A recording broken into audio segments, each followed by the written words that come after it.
Black Ops 7 und Battlefield 6 stehen unmittelbar vor der Tür. Ihr seid euch aber noch unsicher, was ihr in Zukunft zocken wollt? Jetzt schon kaufen oder doch lieber warten? Die aktuelle Beta von Black Ops 7 findet ihr vielleicht ganz cool, habt aber auch ein bisschen das Gefühl, dass es im Grunde ein DLC zu BO6 ist und dass es bereits nach wenigen Monaten schon keinen Spaß mehr macht. Gleichzeitig habt ihr aber auch die Sorge, dass der Hype um Battlefield 6 völlig überbewertet ist und dass auch da der Spaß schnell wieder verfliegt. Ich möchte euch mit diesem Video helfen, dass ihr eure Entscheidung besser treffen könnt. Denn viele fragen sich sicher, welches Spiel lohnt sich mehr bzw. an welchem Spiel hat man mehr Langzeitspaß und was sind die zu erwartenden Unterschiede und die möglichen Vor- und Nachteile. Oh je, wird Call of Duty gerade von der Community zerfressen. Battlefield 6 hingegen wird größtenteils in den Himmel gelobt. Ich meine, Call of Duty hat es zum aktuellen Zeitpunkt auch wirklich nicht besser verdient. Doch Activision sieht so langsam ihre Fehler ein. Sie haben beispielsweise die bereits veröffentlichten Skins geändert und es gibt auch Neuigkeiten zum Anti-Cheat. Aber reicht das wirklich, um uns zu überzeugen? Heute geht es also darum, was sich wirklich am meisten lohnt. Ich gebe euch einen guten Eindruck in beide Betas. Und ihr erfahrt, wo ihr jetzt endlich mehr für euer Geld bekommt und vor allem meine persönliche Meinung, was ich euch empfehlen würde. Zunächst habe ich erstmal die wichtigsten Fakten für euch. Battlefield 6 erscheint am 10. Oktober diesen Jahres. Es ist erhältlich in einer Standard-Edition und Vault-Edition. Die Standard-Edition kostet 70 Euro, die Vault-Edition kostet ganze 100 Euro. Es ist nicht auf der PS4 und auch nicht auf der Xbox One spielbar. Es gibt einen Single- und Multiplayer, es gibt den Portal-Modus und es wird einen Battle Royale-Modus geben, der aller Voraussicht nach am 28. Oktober erscheinen wird und der ist kostenlos. Dann gibt es Black Ops 7, die Beta dazu läuft aktuell. Black Ops 7 wird am 14.11. diesen Jahres erscheinen. Die Standard-Edition ist ganze 10 Euro teurer mit 80 Euro. Die Phantom Edition ist auch 10 Euro teurer mit 110 Euro. Es gibt einen Single- und Multiplayer, es gibt einen Zombie-Modus, es gibt den Battle Royale-Modus bzw. Warzone und es wird höchstwahrscheinlich auch dann Blackout 2 erscheinen. Und es wird auch eine Art Extraction-Modus geben, aber soweit ich weiß, ohne PvP. Warzone ist kostenlos nach wie vor, der Extraction-Modus wird nicht kostenlos sein. Und bei Blackout weiß man es noch nicht. Auf den ersten Blick kriegt man sozusagen in Black Ops 7 deutlich mehr für sein Geld, was die Spielmodi angeht. Aber das ist so ein bisschen tückisch. Warum, erfahrt ihr in diesem Video. Ich möchte euch jetzt mal einen Eindruck zur aktuell laufenden Beta von Black Ops 7 geben. Zukunftsstyle finde ich persönlich ganz cool. Ich mag das. Viele Spieler haben das ja aktuell auch nicht, also ist mal was Neues. Es gibt eine neue Movement-Mechanik und zwar den Wall Jump. Ich glaube, 3-mal hintereinander könnte man theoretisch an einer Wall jumpen. Und es ist natürlich eine neue Möglichkeit, um den Gegner zu outmoven. Und es erhöht auch den Skill Gap wieder ein bisschen. Beispielsweise kann man mittels Wall Jump auch zurückspringen und auch coole Repeaks machen auf diese Weise. Es macht das Spiel aber, sage ich mal, schneller und es ist ja ohnehin schon sehr schnell. Ich habe auch das Gefühl, dass wie gesagt, der Grund-Movement-Speed einfach schon sehr hoch ist und auch schneller als in Black Ops 6. Und ich weiß, dass viele von euch da draußen das eher negativ finden. Vielleicht oft höre ich ja auch von der älteren Generation, das Spiel ist mir zu schnell. Und das ist hier nochmal ein Stück extremer, finde ich, als in Black Ops 6. Es liegt vielleicht auch unter anderem daran, dass man mittels des Walljumps so vertikalen, also ich sag mal Öffnungen, die weiter oben sind, schneller erreichen kann als vorher. Mit einem vernünftigen Walljump eben. Was dafür sorgt, dass das Ganze noch unberechenbarer wird und schneller wird, weil die Leute einfach über gewisse Wege noch schneller, ich sag mal, euch umgehen können, ja.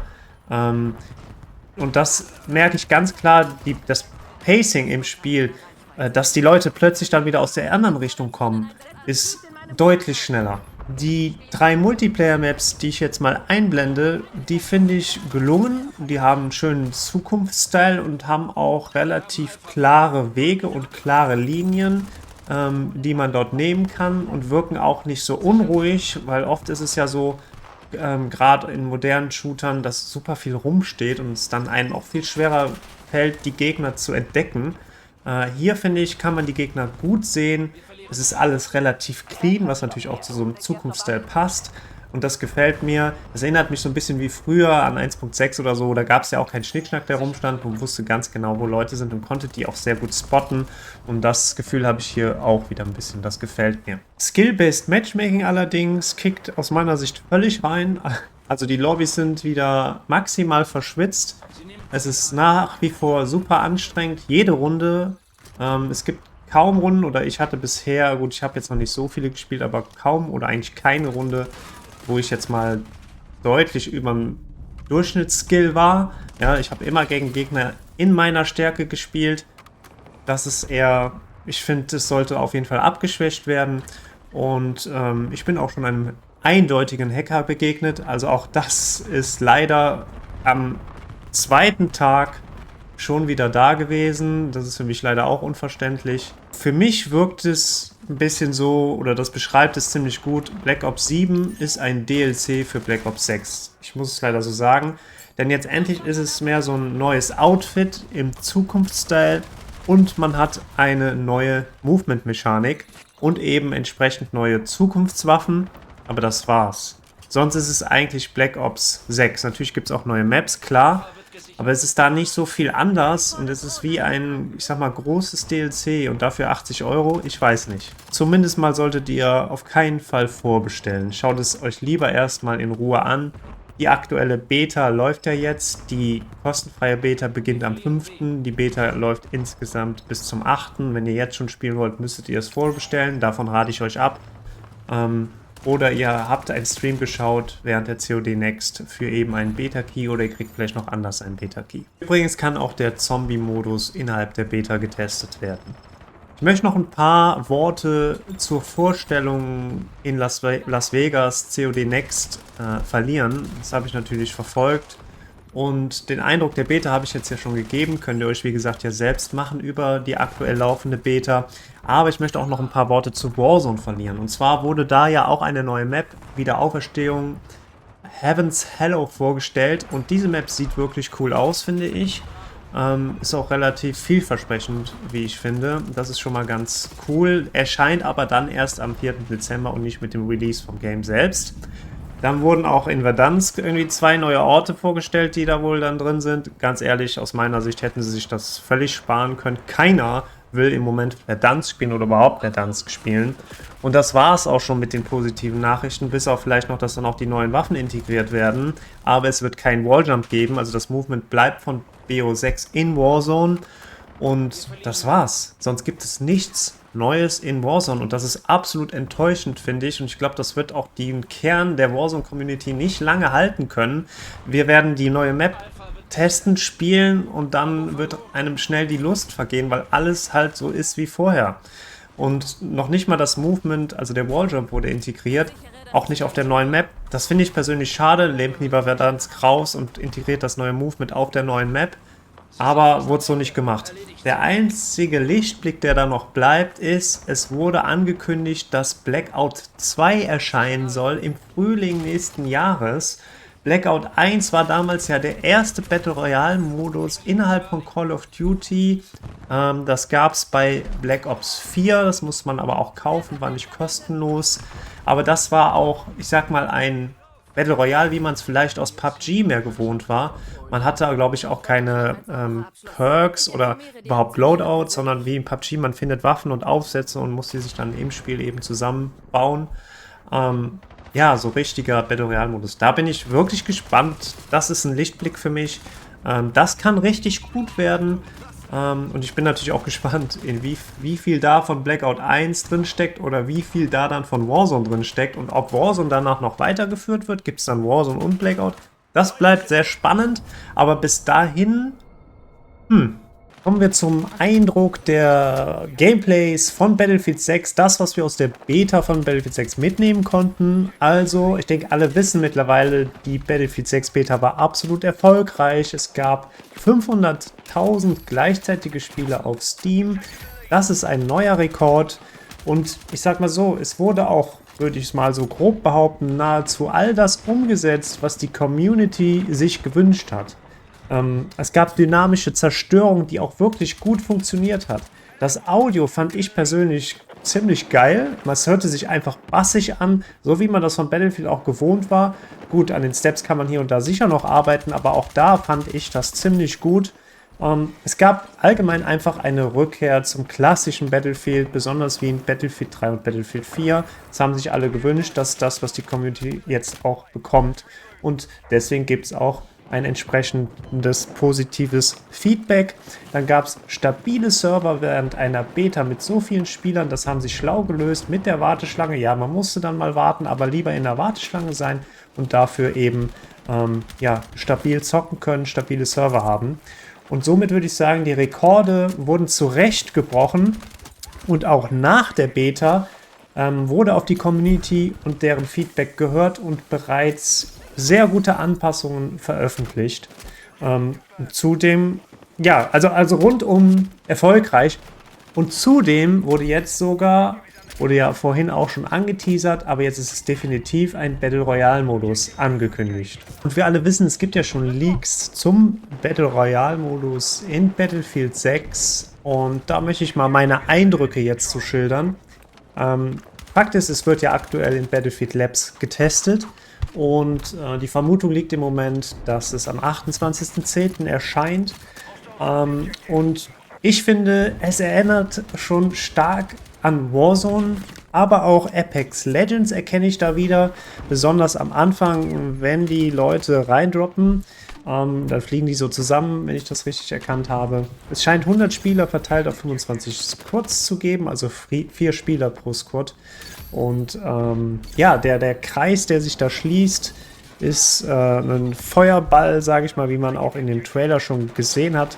Und wenn ich das richtig interpretiere, ist man dort auch direkt down. Also sowas wie Gasplay mit Gasmaske in Warzone wird in Battlefield 6 definitiv nicht möglich sein. Und Fahrzeuge sind dort auch integriert. Es lohnt sich also auch schon im Multiplayer dann die Fahrzeuge zu lernen und entsprechend zu beherrschen, auch für den Battle Royale Modus. Dann gibt es das Klassensystem, also Assault, Engineer, Recon und Support. Und das ist also auch dann integriert, also legen sie auch da, denke ich, einen großen Fokus auf Teamplay. Ich hoffe dennoch, dass es auch einen Solo-Modus geben wird. Ich finde, ein Battle Royale-Modus braucht einen guten Solo-Modus. Das fände ich persönlich auf jeden Fall cool. Ansonsten die Kisten, die dort sind, ja, der Loot, der dort liegt, der liegt auch so lose rum, wenn ich das richtig gesehen habe. Also das erinnert alles schon stark an Warzone. Aber ich meine, Warzone ist ja an sich auch ein sehr guter Battle Royale Modus. Natürlich orientieren sie sich daran. So ist es auch so, dass man sich plattieren kann. Das Movement ist, denke ich, wie im Multiplayer. Auch man kann sliden.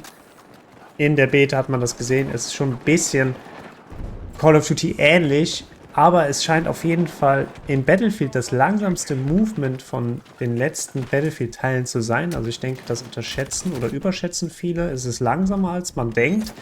Und ich denke auch nicht, dass das Movement im Battle Royale von Battlefield annähernd so ist, wie es in Warzone ist. Also annähernd nicht so schnell. Also der Fokus liegt da bei weitem nicht so stark auf dem Movement, sondern tendenziell mehr auf dem Aim. Und ich bin gespannt, Wiederauferstehung scheint so erstmal nicht zu geben, aber vielleicht gibt es ja die Möglichkeit, dass man im Portal-Modus so einen Modus selber bauen kann, sodass es dann vielleicht im Battlefield auch eine Art Wiederauferstehung geben wird. Abschließend möchte ich euch nochmal meine persönliche Meinung zusammenfassend mitgeben.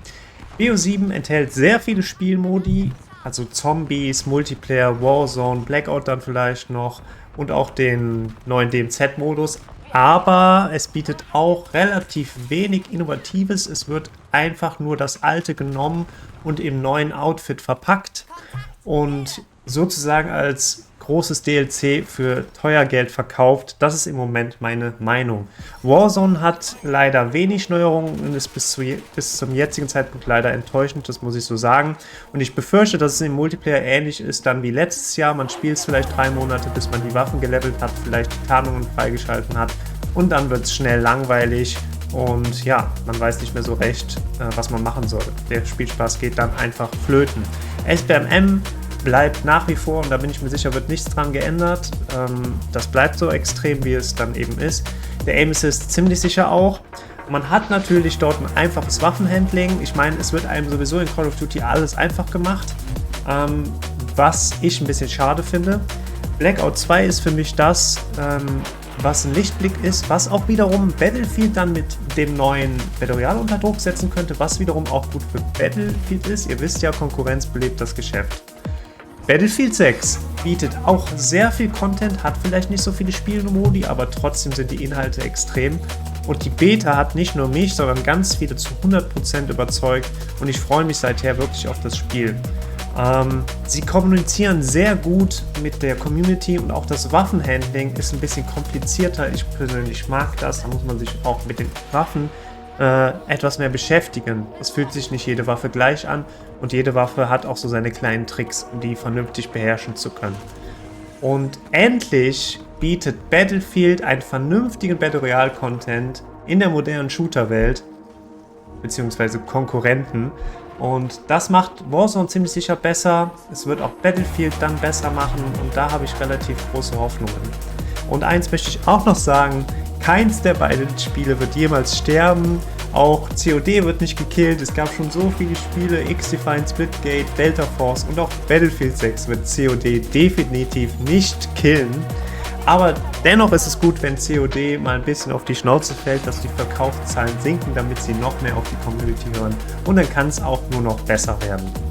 Also meine abschließende Empfehlung ist, bestellt es nicht vor, am besten keins der beiden Spiele. Schaut es euch kurz an, wenn es raus ist. Hört auf Content Creator, was die dazu sagen. Wenn viele Call of Duty Content Creator viel Battlefield machen, dann wisst ihr schon Bescheid. Und ja, bildet euch vor allem eure eigene Meinung. Und ansonsten kann ich euch nur einladen, den Discord zu joinen, den Kanal zu abonnieren. Wenn ihr, egal in welchem Spiel, schnell und effizient zu einem besseren Spieler werden wollt, also in Battlefield und Call of Duty, dann seid ihr hier genau richtig. Und ansonsten wünsche ich euch noch viel Erfolg und wir sehen uns im nächsten Video.